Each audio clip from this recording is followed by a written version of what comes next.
Assalomu alaykum hammaga. Bugun sizlar bilan polirovka haqida gaplashamiz. Именно переход bo'lgan joyda polirovka qilishdagi yo'l qo'yadigan, ko'pchilik ustalar yo'l qo'yadigan xato haqida gaplashamiz. Qaranglar. Mashinkani ham o'zini aylanish yo'nalishi bor. Misol mana shunday aylanadigan bo'lsa, переход mana bu narsani yopishtirdim, sizlar bu tushuncha hosil bo'lishi uchun. Mana bu misol stoyka, mana bu krilo, mana bu переход tugagan joyi.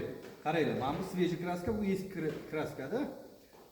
Mashinka mana shu tomonga aylanadigan bo'lsa, imini mana shu tomonga qaratib aylantirish kerak. Sababi mana bu yangi kraska bilan mana bu eski kraskani yopishtirib nima qiladi? Hozir sizlarga ishlab jarayonni ko'rsataman, qanday bo'ladi, qanday ko'rinishda bo'ladi.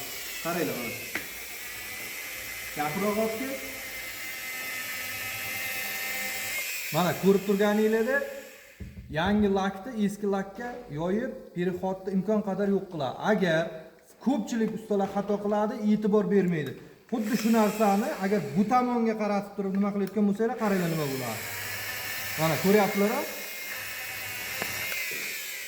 Yangi kraskani siljitib olib ketaveradi, o'sha narsa dalshi ketavergandan keyin baza chiqib qoladi. O'shanda Короче, mana shunday to'g'ri foydalanish kerak-da. Polirovkani ham hamma narsaning o'zining yo'nalishi bor. To'g'ri texnologiya bo'yicha ishlasalaring maqsadga muvofiq bo'ladi.